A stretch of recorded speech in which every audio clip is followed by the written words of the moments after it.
Welcome to the Help for Leaders podcast. I'm Stacey Harris, and I'm passionate about showing leaders the power of communication and how it can transform their organizations, from Fortune 500 boardrooms all the way to brand new startups. As a leader, your actions and your words transform people and your company culture. So join me as I share tips and insights for elevating your leadership abilities as well as your team's performance. Let's dive right in. Leading from your why, surroundings, and others. That's what we're going to be talking about today on the Help for Leaders podcast. I'm Stacey Harris, and I'm so glad you've joined me. Today's episode is the third in a series of 4 episodes on leading from your why. And today we're going to dive a bit deeper into both surroundings and others. So first, let's just recap from those who maybe haven't listened to the first episode in this series. So our 12 driving forces assessment actually measures your why. Your results will tell you why you do what you do. It measures motivation and strength behind your behaviors using 6 different motivators. So last week in our episode, we talked about knowledge and utility. In today's episode, we're going to focus on surroundings and others. And then next week, in our final episode in this series, we'll be talking about power and methodologies. Those are the 6 motivators that this assessment is based on. So let's talk about surroundings. Have you ever noticed that some people seek functionality in their surroundings, as in things around them need a purpose and a function, where other people seek to fully appreciate their surroundings? They love harmony and beauty. Those are the 2 continuums of surroundings that we're going to talk about today. So on one side of the continuum is objective. The objective person is driven by the functionality and the objectivity of their surroundings. They focus on viewing things in pieces, not as a whole. They also value functionality over harmony and practicality over beauty. So for instance, as long as I can sit in it and it holds me up, this chair is great. It doesn't have to look good. It doesn't even have to feel good as long as it serves a purpose. That's objectivity. The value the objective person brings to the team is that they have this amazing ability to thrive in environments filled with chaos. They also have the ability to maintain focus on the desired outcome, and they're not affected by messy surroundings. Things that can stress individuals with the objective driver are people that are too subjective. When there's too much focus on beauty and art and harmony and balance, that can feel stressful.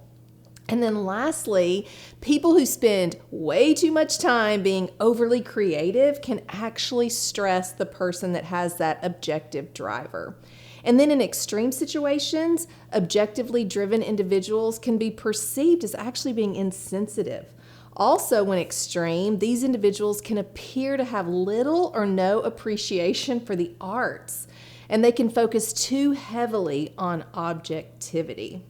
So some keys to interacting with the objectively driven individual is compartmentalizing conversations to a specific topic while taking all of the emotion out of that interaction. Okay, so that's the objective individual.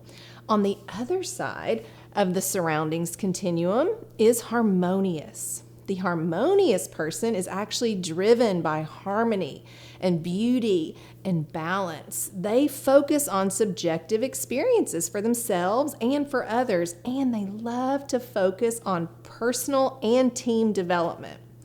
The value the harmonious person brings to your team is their understanding of feelings, both of themselves and of others.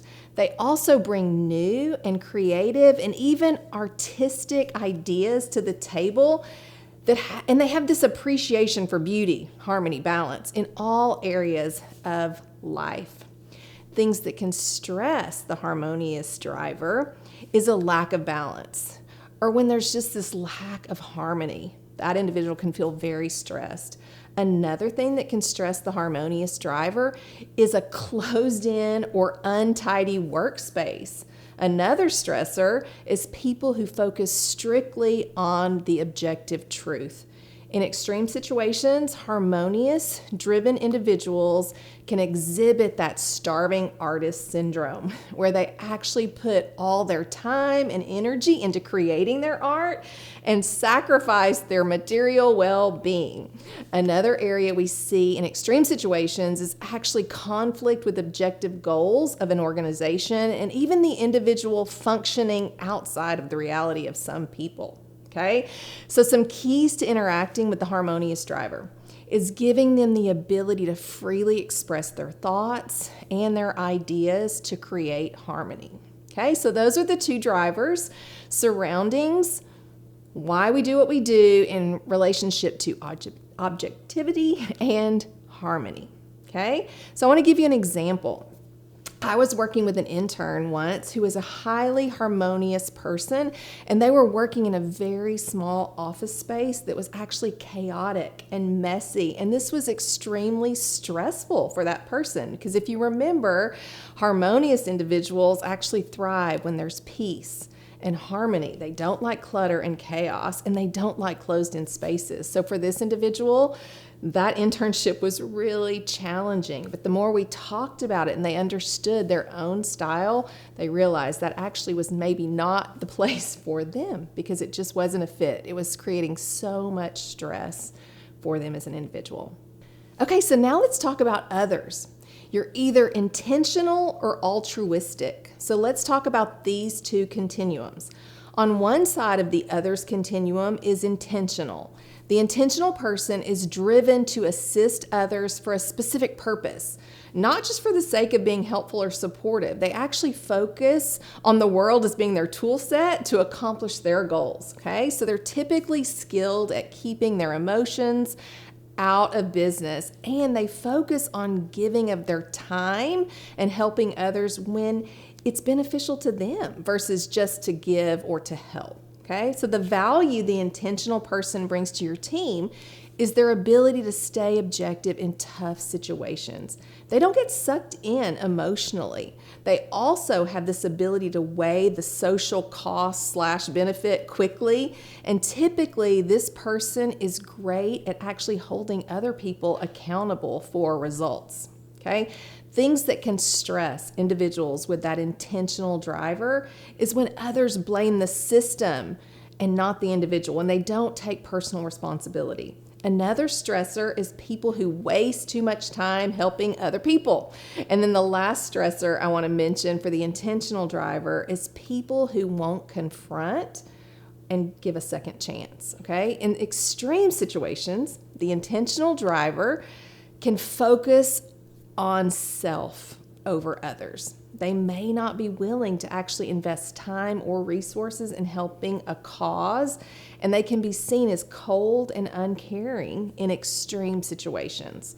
So some keys to interacting with the intentional driver is highlighting opportunities to connect with hardworking people that may lead to future benefit. Okay, now let's talk about the opposite end of the others continuum, which is altruistic. The altruistic person is driven to assist others for the satisfaction of being helpful and supportive. Their desire is to help others by giving generously of their time, their talent, their resources with no expectation of any kind of personal return. They have this amazing ability to instinctively notice and respond to people in need, and they believe people should have the opportunity to be the best they can be.